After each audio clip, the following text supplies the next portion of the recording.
Buenos días.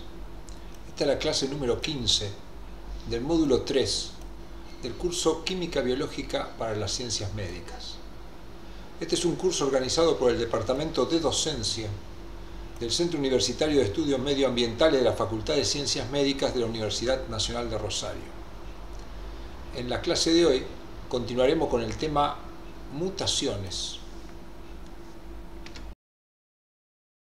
Como ya hemos visto, los ácidos nucleicos son moléculas cuya función es el almacenamiento y la transmisión de la información genética. Esta información genética se halla en el ADN en porciones conocidas como genes.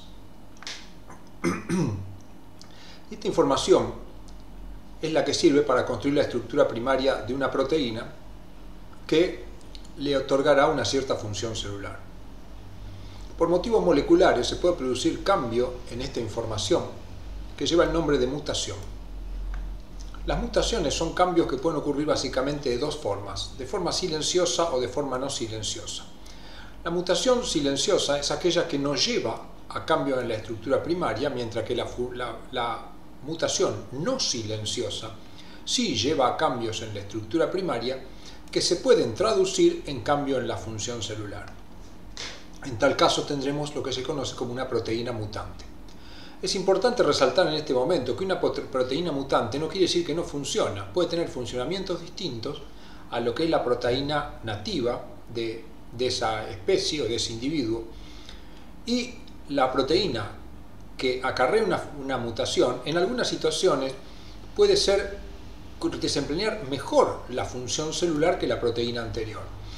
Por eso, la mutación del ADN es la base de la evolución de las especies. Cuando la mutación produce un cambio que genera una estructura primaria con una función celular que hace que los individuos que la tengan superen a los individuos, los ancestros de este individuo, esto puede llegar a transformarse en una nueva especie con ciertas ventajas evolutivas.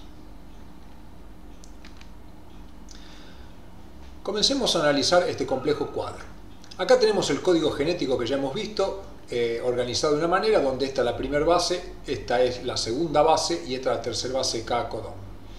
Acá tenemos el código genético escrito en bases del ARN, por eso incorpora uracilo, y separado por un guión tenemos el aminoácido escrito con código de una letra. Acá tenemos el código de una y tres letras o el nombre del aminoácido para poder identificarlo. Acá tenemos una porción, y en adelante trabajaremos con este esquema, tenemos una porción del ADN donde hemos dibujado un gen hipotético por el largo que tiene. El gen comienza con el triplete ATG, y luego hay una serie de tripletes, y termina con alguno de los tripletes de finalización, en este caso el TAA. También vemos que este gen tiene un intrón, es decir, un sector que no tiene información. Como veremos más adelante, de las dos hebras, es una la que tiene información, que empieza con el ATG y termina con un codón de finalización, y a partir de ella se sintetiza una molécula de ARN heterogéneo, que no es otra cosa que una molécula igual a la hebra de ADN, pero que ha reemplazado las timinas por uracilo. Luego, este intrón se elimina y se genera una molécula de ARN que no tiene el intrón, y luego se produce el empalme. Por lo tanto, toda la información que estaba en este sector, desde el ATG hasta el TAA, ahora queda en este sitio, habiendo eliminado el sector correspondiente al intrón. Cada tres bases nitrogenadas tenemos un aminoácido. AUG codifica para metionina, CGC para arginina, acá vamos teniendo escrito en código de tres letras, para GCG alanina, para GCG, recordemos cómo era esto acá, GCG, primer letra G, segunda letra G, quiere decir que estamos en este recuadro, y tercer letra G. GCG, perdón. G volvamos para atrás, estamos en este, GCG, primer letra G, segunda letra C, G, C, G, tercer letra G. El aminoácido codificado es alanina. Así se analiza este sector. Así, cada tres tripletes tenemos diferentes aminoácidos que nos va a dar una secuencia, en este caso, de 10 aminoácidos, por supuesto una proteína hipotética, porque en general las proteínas tienen a veces más cerca de 1000 aminoácidos que del número que nosotros ponemos acá. Muy bien, supongamos que se produjo una mutación en la cual hemos cambiado un aminoácido, pero que ese cambio del aminoácido se produjo en el intrón. Cuando se produce el cambio, acá se colocó una G, antes teníamos una T, ahora tenemos una G, por lo tanto el ARN también va a cambiar, pero cuando se produzca la eliminación del intrón y el empalme, es decir, el splicing, la proteína que vamos a obtener es exactamente la misma. Por lo tanto, esto sería una mutación de tipo silenciosa, aquella que cae sobre un intrón. Otra mutación silenciosa puede ser aquella que caiga, por ejemplo, sobre un gen que es recesivo. Supongamos que tenemos un individuo que tiene un gen que tiene una mutación. Este gen, por supuesto, va a generar una proteína mutante. Pero tiene otro gen, que es el gen normal, y que a su vez es dominante, que genera una proteína normal, que es la que cumple la función. Por lo tanto, este individuo no va a mostrar su fenotipo mutante, porque el gen dominante es el gen normal. Si tenemos otro individuo con la misma situación, donde tenemos un gen dominante, sobre un gen recesivo con la mutación, este individuo tampoco. Pero ¿qué ocurre? Si a partir de estos individuos se produce gametas y la fecundación, este individuo generará gametos que llevan el gen rosado y otros que llevan el gen azul, que es el gen mutante. A partir del individuo 2 tendremos el gen dominante, que en este caso es rojo, no tiene por qué ser igual al otro, y un gen recesivo. Por lo tanto, cuando se produzca la fecundación tenemos 4 posibilidades. Que tengamos los dos dominantes, después tendrá que establecerse cuál de ellos establece la dominancia. Uno con el dominante rojo y el recesivo, otro con el dominante rosa y el recesivo.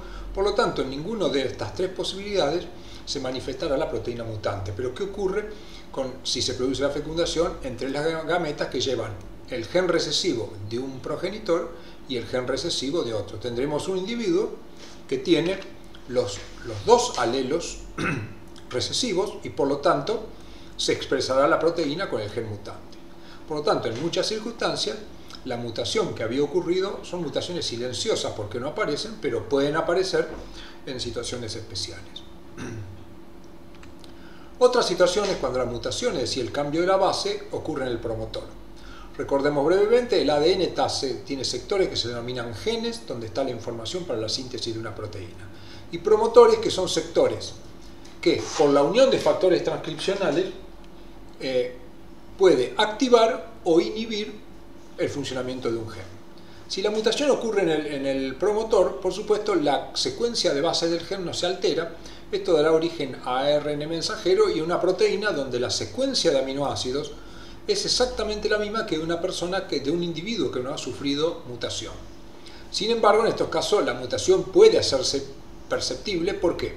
Porque como está en el promotor y si eso altera la unión de factores transcripcionales, los procesos estimuladores o inhibidores que activen o inhiban el gen pueden estar afectados y por lo tanto, si bien la proteína no va a tener cambio en su estructura primaria, sí puede tener un proceso de desregulación que haga que su función no se cumpla adecuadamente a las condiciones fisiológicas.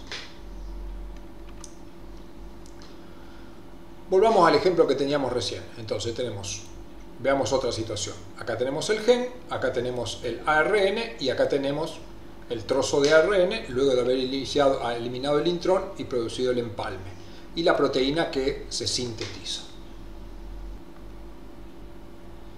Muy bien. Entonces, veamos este caso.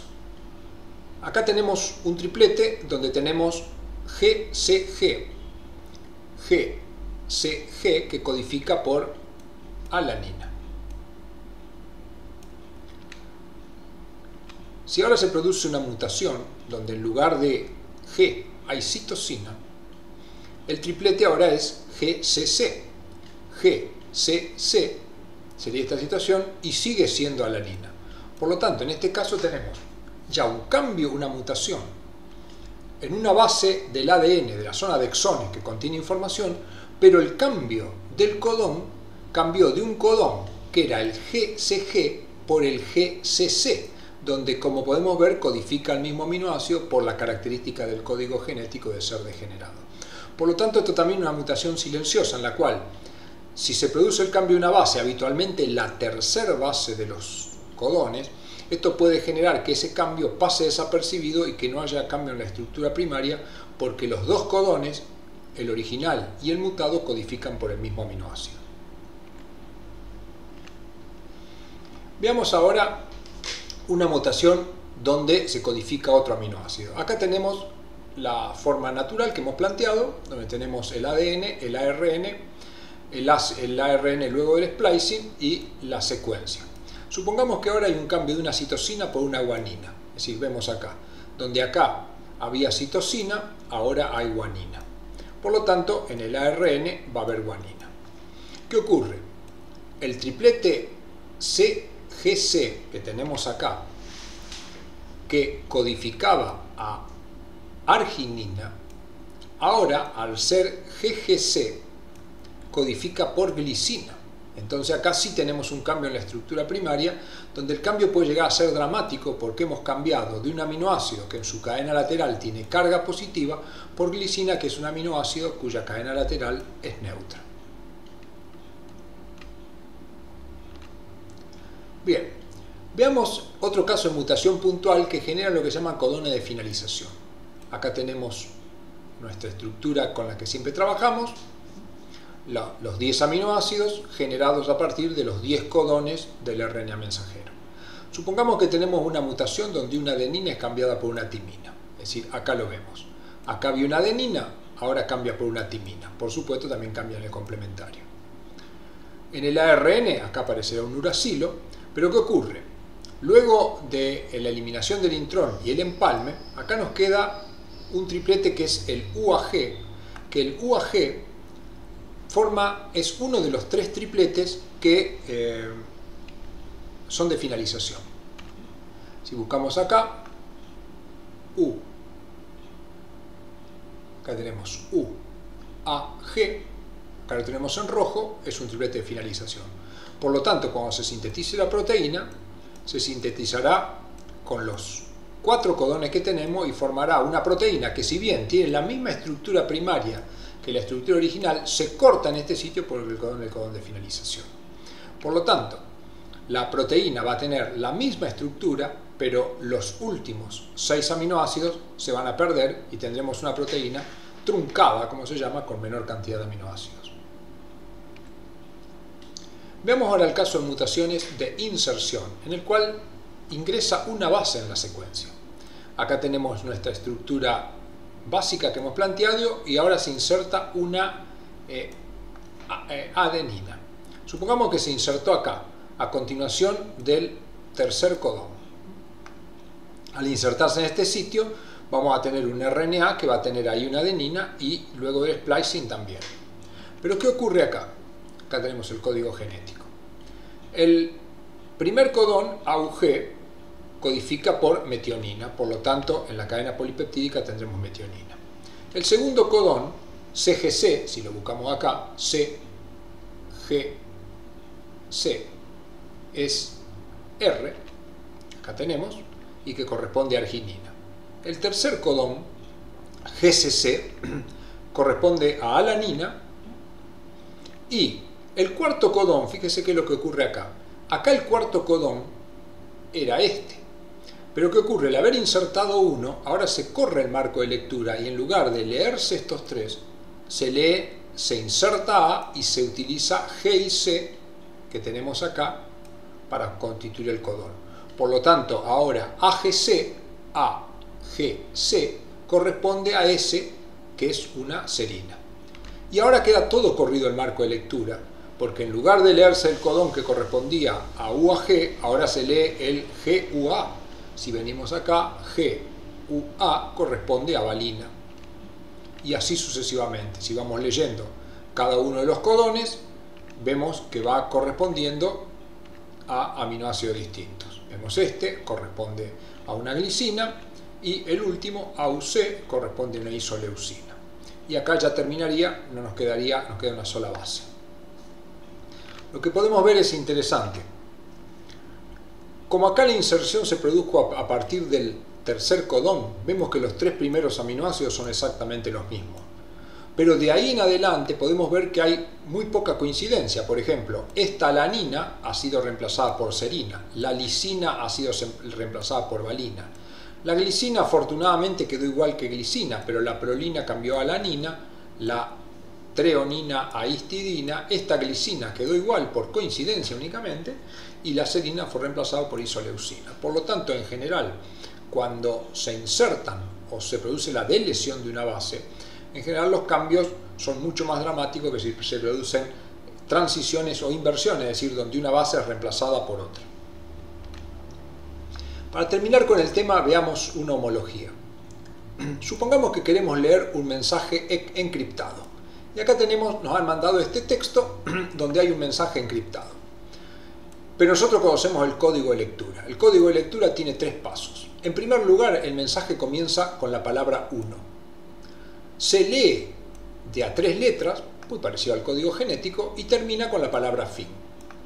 Entonces, ¿dónde empieza el mensaje? Bueno, yo veré dónde empieza, donde hay un 1. Acá empieza el mensaje. ¿Dónde termina? Acá donde hay un fin.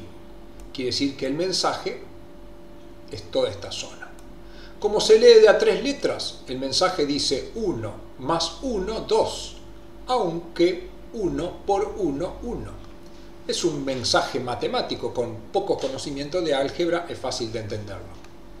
Supongamos que al mensaje le introducimos una mutación del tipo transición o inversión, es decir, donde cambiamos una letra.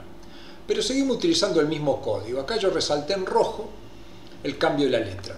Es claro que el cambio de la letra cayó entre el 1 y fin, quiere decir que es un cambio que ha caído dentro de la zona de mensaje. Como ya conozco el código, sé que empieza con 1 y termina con fin. Entonces el mensaje dice 1 más 1, aunque 1 por 1, 1. Es decir, el mensaje sigue existiendo, aunque acá hay un pequeño error introducido por esta letra mal escrita. Con un poco de matemática y un poco de imaginación podemos entender el mensaje. Veamos qué pasa con una inserción. Acá hemos insertado una letra, es decir, sin cambiar lo que estaba escrito, agregamos una letra.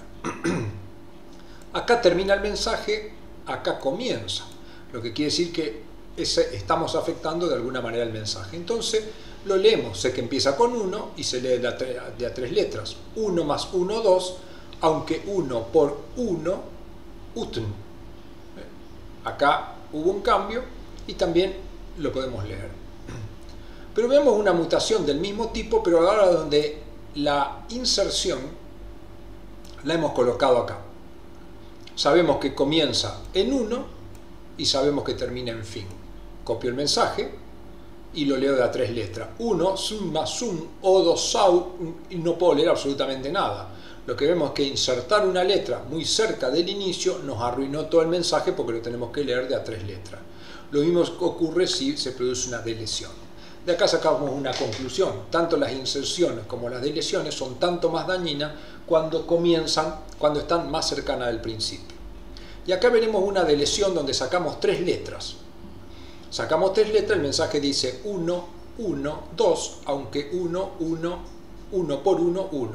Vemos que haber sacado o insertado, pero cuando es 3 o múltiplo de 3, esto en general trae menos problemas en el mensaje porque el código se lee de a 3 letras.